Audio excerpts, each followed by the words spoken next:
Mon père m'envoie un courriel, je sens inquiet. Le journal télévisé de 13 heures ce jour confirme la reprise de l'épidémie en Allemagne. L'heure n'est pas au relâchement. On le voit dans certains pays comme l'Allemagne, la courbe repart à la hausse. En réalité, le 9 mai, les chiffres continuent de baisser en Allemagne. En certains endroits, on pourrait même reconfiner. Et chez nous, Ma compagne est germanophone. Elle vérifie les médias allemands. Il s'agit d'un seul canton où 2 abattoirs sont concernés. Les conditions de travail et d'hébergement d'ouvriers venus des pays de l'Est ont généré une contamination très localisée. Rien à voir avec une reprise de l'épidémie à l'échelle nationale. Juste un petit raccourci journalistique pour encourager le respect des mesures. Une erreur de la part d'un présentateur sous pression. Une fake news.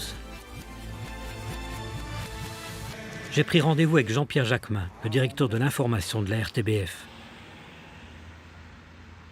Laurent Mathieu, avec son éditeur, est responsable de ce qui a été dit à l'antenne. Et s'il y a comme une erreur, on la corrige. Nous n'avons pas la science infuse. Nous n'avons pas la vérité révélée. Mais je peux vous assurer que nous travaillons jour et nuit pour livrer l'information la plus sérieuse, la plus fiable possible, la plus recoupée possible, et que nous sommes très attentifs à ce qui émerge dans ces moments-là. Maintenant, vous dites courant, mais il y a les médias mainstream et il y a les médias alternatifs. Je pense que la vérité n'est pas dans les médias mainstream et la vérité n'est pas dans les médias alternatifs. La vérité, elle est dans les deux. Il y a des fake news dans l'information officielle, énormément. Or, ne sont taxés de fake news que ce qui ne correspond pas à l'information officielle. Et donc, c'est une manière de se débarrasser des contestataires, je dirais. Et il faut se demander chaque fois où sont les fake news, puisque la réalité a tellement changé de semaine en semaine. La pandémie n'est évidemment pas une fake news. Je ne nie pas le virus, la souffrance des patients, l'angoisse de leurs proches, le dévouement du personnel soignant. Un de mes meilleurs amis est resté une semaine aux soins intensifs et j'ai eu peur pour lui. Mais toute cette détresse ne doit pas faire oublier les manipulations, les opportunismes, le business. 24 juillet. J'assiste à une conférence de presse organisée par Cienzano. Ce jour-là, il y a peu de journalistes dans la salle. Le pic de l'épidémie est passé. Le public commence à se lasser des informations liées au coronavirus. Goedemorgen, bonjour à tous. Je dois malheureusement vous faire part d'une triste nouvelle aujourd'hui. Un enfant de 3 ans est décédé des suites d'une infection au Covid-19. En espérant que cette triste nouvelle nous serve de prise de conscience. Quelques minutes plus tard, l'info est relayée par les médias. Les gros titres sont sans nuance. J'ai rencontré le papa de cet enfant sur son lieu de travail. Quand j'ai vu les médias dire que l'enfant était décédé du Covid, je n'ai pas accepté. C'est le Covid qui l'a accompagné, mais à la base, elle était déjà atteinte d'une maladie neuromusculaire. Elle avait déjà des problèmes de respiration et tout ce qui s'ensuit. Et le Covid est venu accompagner. Et je n'étais pas d'accord parce que les médias ont dit que c'est Covid. C'est pour effrayer toute une population. Si je n'étais pas le papa de cet enfant, que j'aurais entendu ça dans les médias, j'aurais été effrayé. Effectivement, vous entendez un enfant de 3 ans et demi qui décède du coronavirus, c'est vrai que ça fait peur. Mais quand vous savez ce qui s'est passé auparavant, l'état de l'enfant, c'est pas logique qu'on vous mette ça dans les médias comme ça. Avant le Covid, elle a eu une thrombose pour un enfant de 3 ans et demi. Comme je dis toujours, elle était faible, c'est vrai, mais elle nous a donné beaucoup de joie avec sa maladie. Et la perte pour nous, ça a été une très très grande perte. J'ai de plus en plus l'impression que toute cette communication a pour objectif de maintenir la peur. Je ne suis pas le seul à le penser. J'ai rencontré le docteur Pascal Sacré, intensiviste au Grand Hôpital de Charleroi. Il a suivi une formation universitaire sur les états de conscience et l'hypnose. Moi, je dirais, et là encore, c'est le médecin qui parle, ces états de stress dans lesquels on maintient la population sont capables d'engendrer, encore une fois, source à l'appui, plus de problèmes de santé ou aggraver des problèmes de santé que le Covid. Le système immunitaire en particulier est très sensible à la peur. Et je dirais même que s'ajoute, et là c'est un autre élément qui m'a vraiment tétanisé et fait vraiment réaliser que là il se passe quelque chose, c'est que cette peur, on peut en reparler, est associée à une inhibition de l'action. Ça c'est un phénomène psychologique qui a été mis en évidence par Pavlov et Henri Laborie. Ils ont fait des expériences avec des rats par exemple. On sait que quand on prend quelqu'un et qu'on le stresse, celui qui va s'en sortir, c'est celui qui sait agir sur ce stress. Donc soit passer dans une autre cage, soit même, si on met deux rats, agresser l'autre rat. Tant qu'il sait faire quelque chose, il va s'en sortir et survivre. Si on empêche aux gens de faire quelque chose, et qu'est-ce qu'on a fait? On les a confinés, on leur a empêché d'agir par rapport à ça. Attendez. C'est une inhibition de l'action. Donc à cette peur s'associe la pire chose qu'on peut associer à la peur, c'est l'inhibition de l'action. Ça, tous les psychologues, psychopathologues vont vous le dire. Quand quelqu'un a peur, il est capable d'accepter tout et n'importe quoi.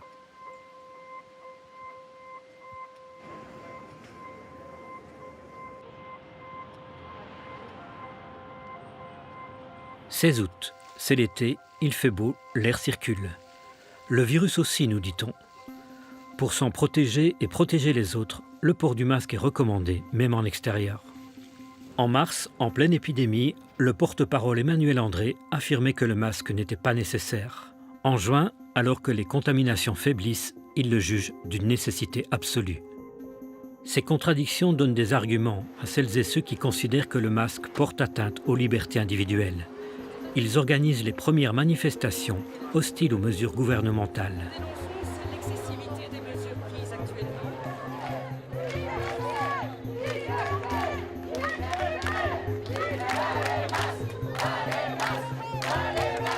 Les journalistes présents sur place découvrent une véritable défiance à l'égard des médias, accusés de ne relayer que le discours officiel.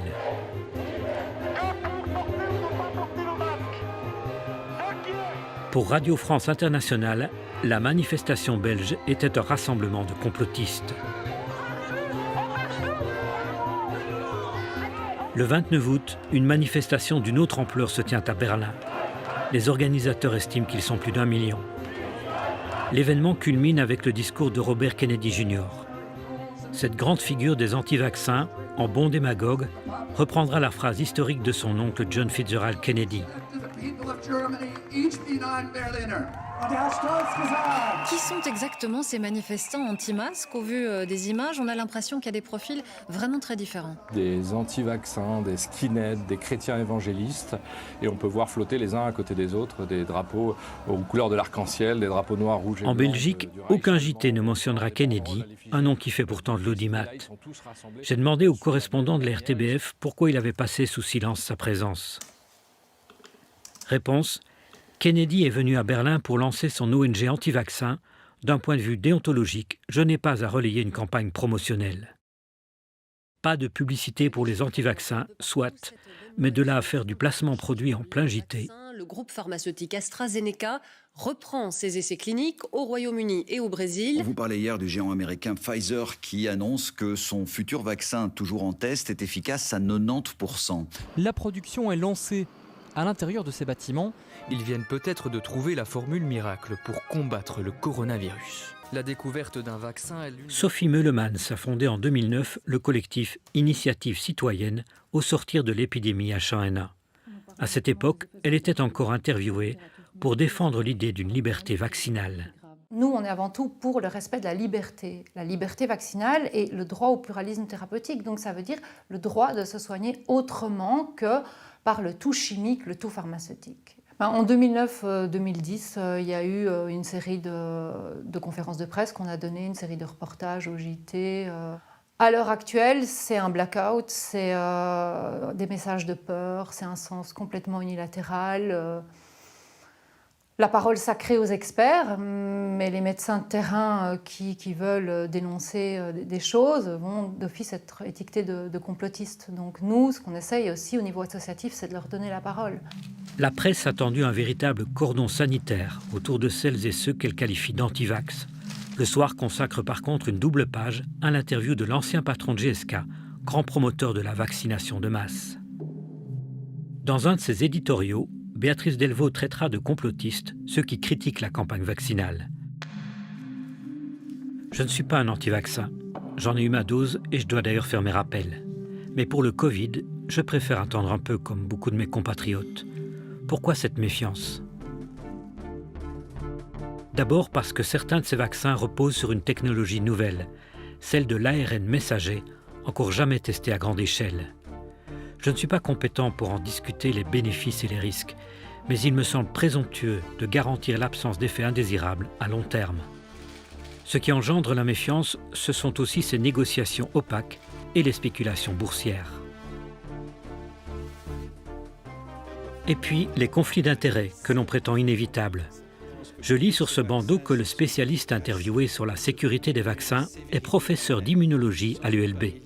Certes, mais il est aussi président du conseil d'administration de la fondation AstraZeneca. C'est à cette société que la Belgique passera la première commande de vaccins. Mais il y a un hic. AstraZeneca a négocié son immunité contre les poursuites. C'est l'État qui devra garantir l'indemnisation des éventuelles victimes d'effets secondaires. Personnellement, je suis un très grand défenseur des vaccins. L'absurdité vient de ceux qui signent le contrat où il est écrit que le producteur ne garantit pas. Il y a une chose qu'il faut se rendre compte, ce sont des entreprises qui sont dans un système libéral. Qu'est-ce que fait une entreprise dans un système libéral? Elle saisit les opportunités. Qui a demandé à ce que le développement soit accéléré? Ce ne sont pas les entreprises, ce sont les gouvernements, c'est l'Europe, c'est la FDA, ce sont tous les pays qui, quelque part, font pression pour que le développement se passe le plus vite possible. Les gouvernements se sont mis dans une situation où ils se sont coincés et où ils ont conditionné leur sortie de crise à la distribution de ce vaccin. Et c'est là le piège dans lequel les politiques sont pris. Il faut comprendre qu'eux ont la pression du public qui veut un vaccin, parce que depuis Pasteur, on sait que les vaccins, ça marche. Donc, ils veulent un vaccin parce que comme ça, ils sont protégés et on n'en parle plus et ils peuvent aller faire leurs courses comme ils veulent et ils peuvent revivre une vie normale et aller où ils veulent. Les autorités belges ont été tellement critiquées vis-à-vis de leur non-prévoyance vis-à-vis des masques et des réactifs qu'ils se disent bon, on ne peut pas louper le coche de la vaccination. Et que donc, ils se retrouvent coincés et qu'ils se retrouvent dans des décisions comme celle-là. Tout ça repose sur la confiance que l'on place dans des personnes qui prennent des décisions à notre place. CQFD. Comment les autorités vont pouvoir gagner la confiance de 70% des Belges, puisque c'est un des enjeux, parvenir à convaincre 70% des Pour que la population y Belges adhère, les grands médias vont se faire les chantres de la vaccination. On va même créer le hashtag « Je me vaccine » qui enrôle des people.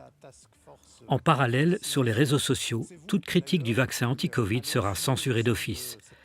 Les algorithmes seront sans pitié et sans recours. Christophe de Brouwer, ancien président de l'école de santé publique de l'ULB, sera lui aussi censuré par Facebook pour désinformation pouvant entraîner des préjudices physiques. Avec la crise du Covid, Facebook, YouTube ou Twitter font plus que jamais la chasse aux informations scientifiques qu'ils considèrent erronées. Paradoxalement, Facebook continue de tolérer les groupes créationnistes ou ceux qui pensent que la Terre est plate. L'argument scientifique est-il à géométrie variable quand il s'agit de censure?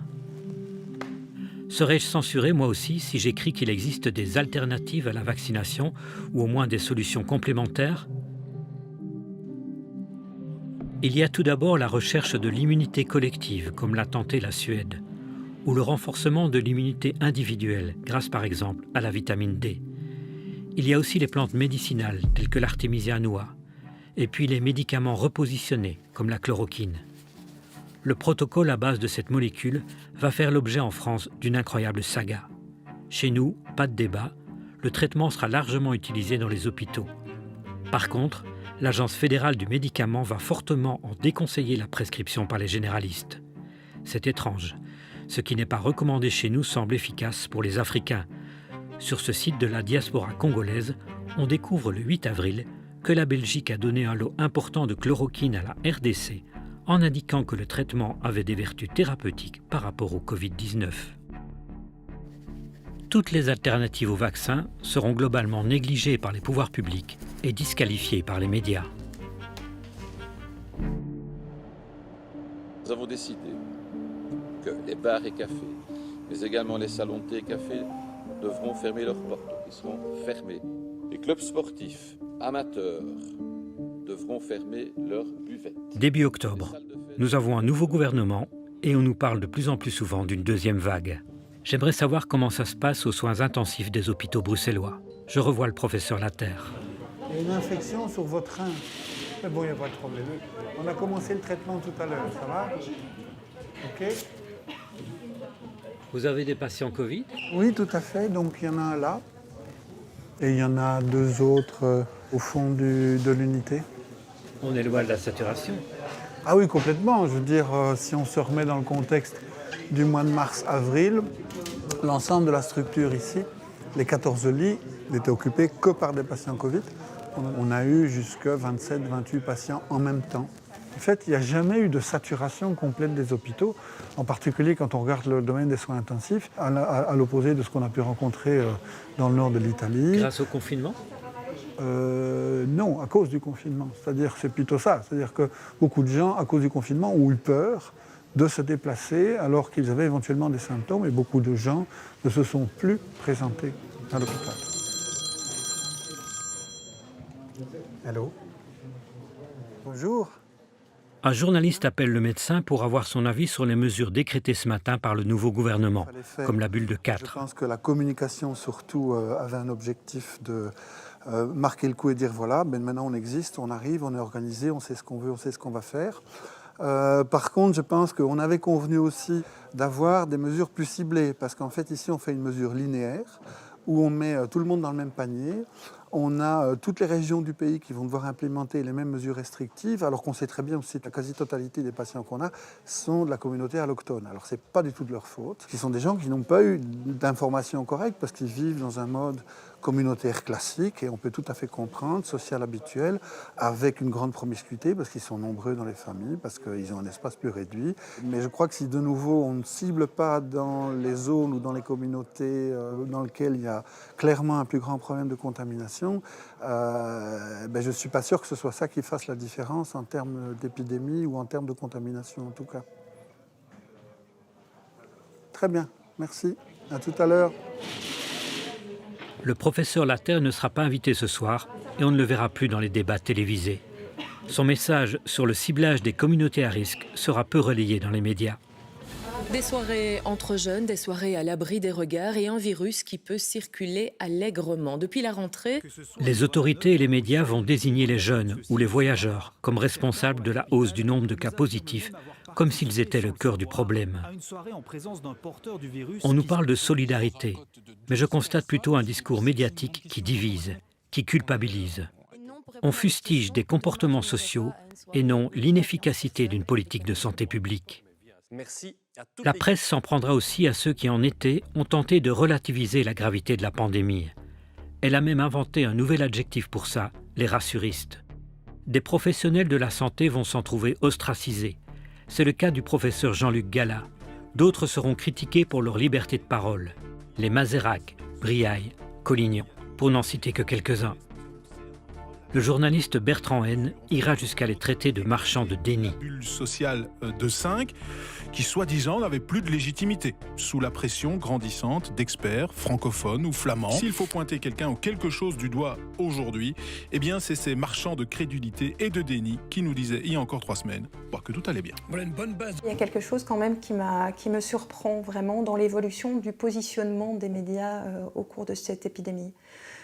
Au tout début, je pense qu'ils ont été surpris comme tout le monde et quelque part, ils n'y connaissaient rien, ils ne savaient pas quoi dire. Et donc moi, ils m'ont donné l'impression qu'ils répétaient, ils faisaient perroquet, ils égrenaient les chiffres. On est déstabilisés, on ne sait pas quoi dire.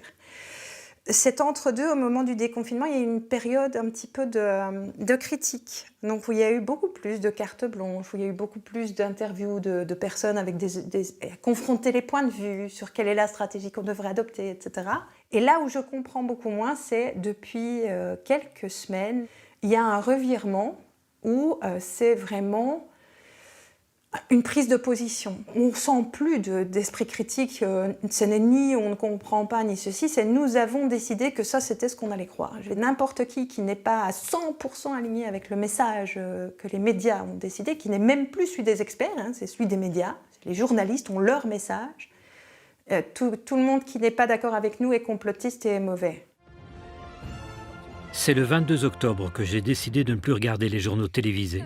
Ce soir, on a dépassé les bornes. L'ancienne première ministre Sophie Wilmès a été hospitalisée hier et placée en soins intensifs à l'hôpital. Il y a d'abord l'annonce de l'hospitalisation de l'ancienne première ministre.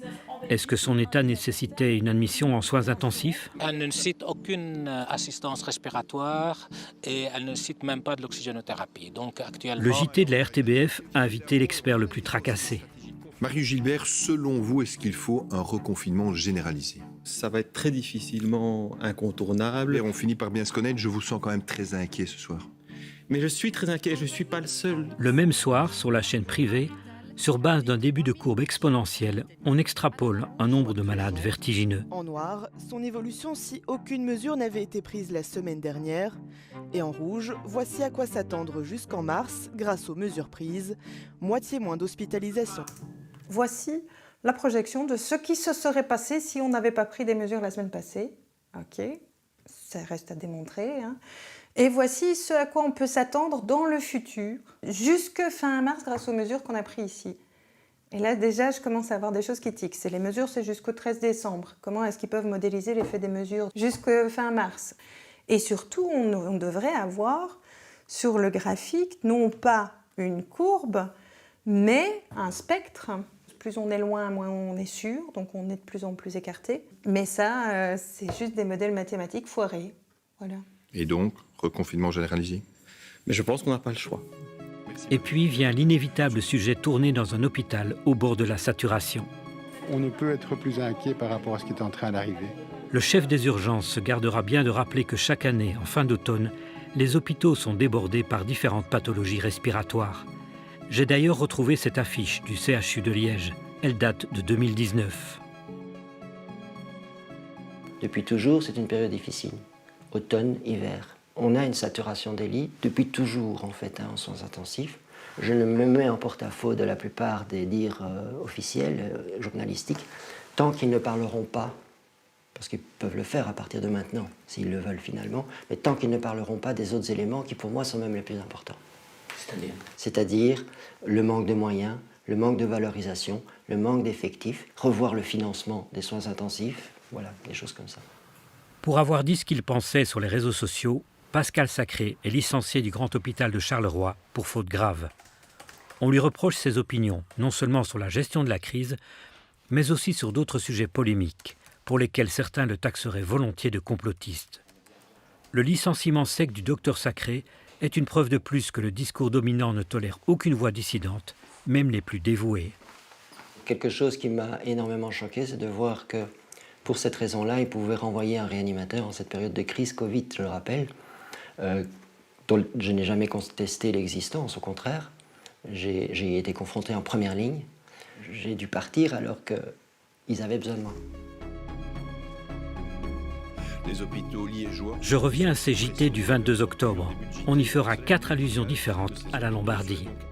Alors, certains experts comparent ce qu'il se passe en ce moment en province de Liège à la Lombardie en Italie lors de la première vague. Est-ce que cette comparaison entre la Wallonie et la Lombardie tient-elle vraiment la route? Avec des drames à vivre tels que l'on avait vu la première vague en Italie du Nord. Tout ça tombe à point nommé. Juste après le journal, se tient une réunion du Conseil national de sécurité qui doit décider de nouvelles mesures restrictives. Mesures qu'il est bien entendu toujours utile de respecter. Il faut préparer la population à y adhérer au nom de la solidarité avec les malades et le personnel soignant. Protéger les plus vulnérables. Le nouveau premier incarne parfaitement le pompier pyromane. Il parle d'incendie dans les médias, qui en retour le présente comme le capitaine des pompiers, seul capable d'éteindre le brasier. Je n'en peux plus de cette communication. de cette fabrique du consentement qui tourne à plein régime. Les derniers chiffres de l'évolution de l'épidémie. On me reprochera de me focaliser sur les gros titres des JT et les unes des quotidiens. C'est vrai, parce que ce sont les gros titres que l'on s'envoie d'un clic et qui créent la panique. J'admets que certains journalistes ont analysé et investigué, mais très peu se sont aventurés à questionner le discours dominant, à douter. Le Soir a interviewé Geert Molenbergs, un biostatisticien qui conseille notre ministre de la Santé. Il suggère qu'au-dessus de la barre des 50 contaminations par jour, il n'y ait pas de retour à la normale. Le seuil épidémique pour la grippe est d'environ 150 cas malades par jour. L'expert propose de fixer le seuil Covid-19 à 50 cas. Et même si on y parvenait, les grands événements resteront impossibles. Cela signifie la fin des stades bondés, des festivals, des carnavals. Le Soir s'est contenté de relayer la parole d'un expert sans relever l'énormité. Descendre sous la barre des 50 cas par jour, c'est la tyrannie du risque zéro. Je ne comprends pas toujours le choix des rédactions de montrer certaines choses et d'en taire d'autres.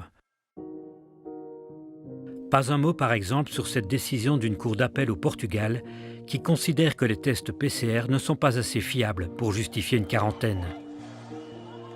Pas de sujet JT sur les manifestations de cet été en Serbie ou au Danemark contre les mesures liberticides. Aucun écho pour ces parlementaires italiens qui protestent contre les mesures décrétées par leur Premier ministre. Nos médias ont-ils peur que ça fasse tache chez nous? Je suis en tout cas de plus en plus écœuré par le choix des titres. Les journaux publient parfois quelques critiques des décisions gouvernementales, mais la plupart du temps, c'est au travers d'opinions et de contributions externes. Début décembre, j'ai observé en temps réel dans l'Écho une censure qui ne dit pas son nom. Dans une carte blanche, 2 chercheurs formulent l'hypothèse que l'inflexion de la courbe des admissions est naturelle et ne doit rien aux mesures décidées par le gouvernement, à contre-courant du discours dominant. J'enregistre illico et j'ai bien fait. Elle est retirée après quelques heures. L'article réapparaîtra plus tard, contextualisé, pour reprendre les mots de la rédaction, qui tente ainsi de recoller avec la narration officielle. Ceci n'est plus une carte blanche. En me rendant sur le site du Soir, je constate que 6 mois après le décès de l'enfant de 3 ans, l'info n'a toujours pas été rectifiée, malgré l'insistance de son père. L'histoire retiendra donc qu'en Belgique, une enfant de 3 ans est morte du Covid. En ce moment, il n'y a qu'une solution. Et cette solution, c'est de limiter au maximum les contacts physiques entre nous. Aussi brièvement que possible, mais aussi longtemps qu'il ne le faudra. 2 novembre. Le gouvernement décide d'un 2e confinement partiel. Il va entraîner la fermeture de secteurs non essentiels sans que cette notion fasse l'objet d'aucun débat démocratique. Je reçois des messages qui prétendent qu'il y a autre chose derrière tout ça. La crise du Covid-19, qu'elle soit exagérée ou non, servirait surtout à masquer une crise beaucoup plus grave, plus systémique. Pour me faire une opinion, j'ai rencontré Georges Hugeux, un fin connaisseur de la finance internationale. Pendant 20 ans numéro 2 de la bourse de New York, Hugeux est aujourd'hui professeur à la Columbia Law School. Bonjour. En 2018, j'ai annoncé un tsunami en 2020, simplement sur le plan de l'affaiblissement de la situation financière.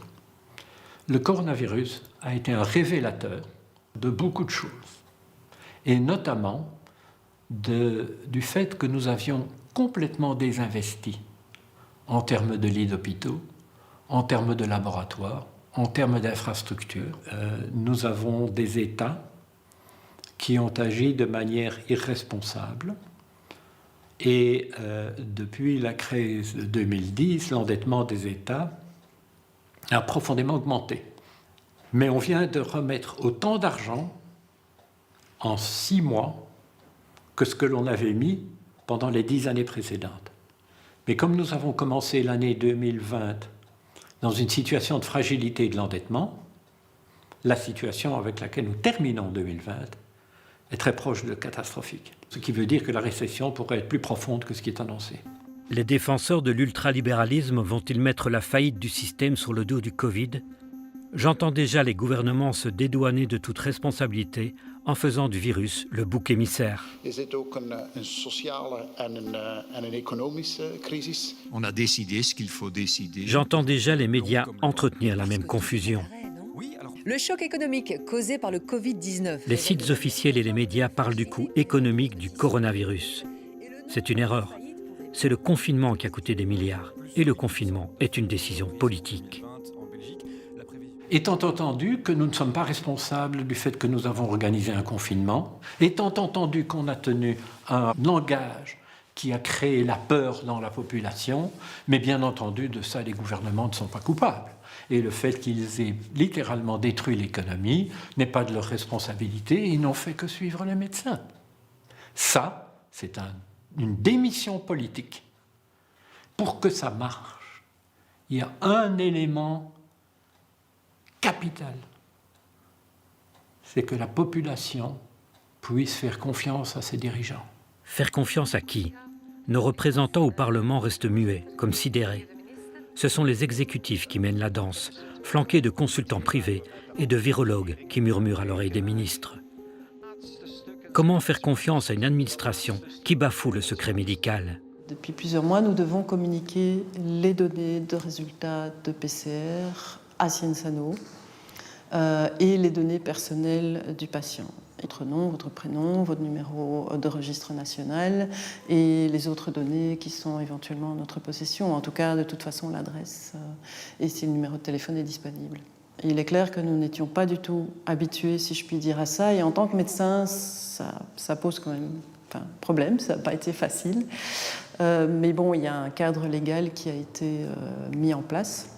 Mais si je suis négatif, quel est l'intérêt de communiquer mes données? Oui, on rentre dans les questions plus difficiles. Hein. Sur les données personnelles aussi, on a beaucoup concédé. Il a fallu des années pour que le Parlement européen ponde un règlement qui les protège, et seulement quelques semaines pour les foutre en l'air. Dois-je accepter d'être tracé? Est-il normal de donner mon numéro de téléphone à un barman et mon adresse mail à la piscine? Faire confiance à une ministre des Affaires étrangères qui déconseille les voyages en Antarctique, qui place le Vietnam sur la liste rouge alors que le pays n'a enregistré que 35 morts pour 100 millions d'habitants? Mes amis se sont fait à l'idée que pour voyager, ils devront être vaccinés et le prouver. N'est-ce pas tout simplement une obligation vaccinale déguisée? Si on décide que le vaccin est obligatoire, je serai objecteur de conscience. La distanciation sociale et le télétravail empêchent désormais les échanges de points de vue. Pourquoi les autorités ont-elles fermé tous les endroits où l'on refait le monde? Les campus universitaires, les cantines, les bistrots? Le pouvoir craint-il la subversion du théâtre? Il se souvient sans doute que la Révolution belge a débuté à la sortie d'un opéra. Des médecins me l'ont dit, les mesures liberticides peinent à trouver une justification sanitaire. Elles ne seraient finalement que sécuritaires. Le mot couvre-feu retrouve subitement son sens littéral.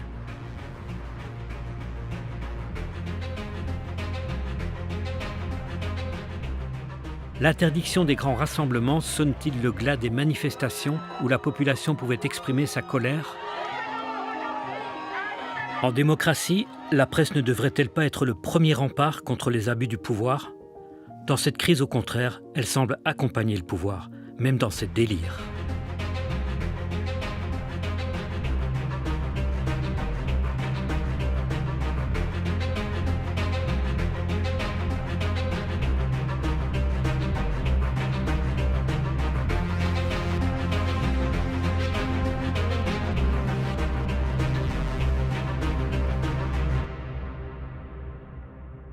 Qu'est-ce que vous avez pensé du rôle des médias dans cette crise?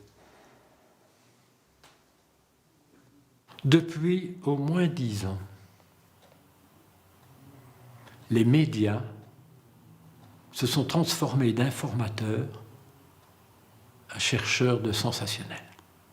Une chose que beaucoup de gens ne réalisent pas, c'est qu'entre le pouvoir politique et les médias, c'est plutôt le pouvoir politique qui suit les médias que les médias qui suivent le pouvoir politique. Et donc la dramatisation qui a été faite par les médias a forcé les États à devenir dramatisants et à prendre des mesures exceptionnelles. Ce qui a été créé pendant cette année 2020, c'est une angoisse, c'est une anxiété générale, chaque jour devant être plus inquiétant que le jour précédent. Je pense que chez toute personne, la peur est un facteur de changement. Vous savez, la guerre arrivera en Belgique, on ferait 100% sur la guerre, même s'il y a des événements, des endroits dans le monde où il y aurait peut-être d'autres guerres ou d'autres moments de paix. Comme dans toutes les situations de guerre, on a sacrifié la liberté de penser. Face à cette information monolithique, nous n'avons pas eu de contrepoids, sauf peut-être dans des réseaux sociaux. Il y a une chose qu'on peut faire dans ce cas, c'est douter, douter et encore douter.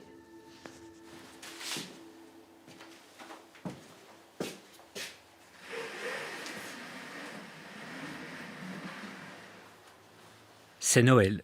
Je ne verrai pas mes parents. Mon père continue d'être inquiet et civique. Ma famille se tient à distance, mes amis sont devenus des pixels.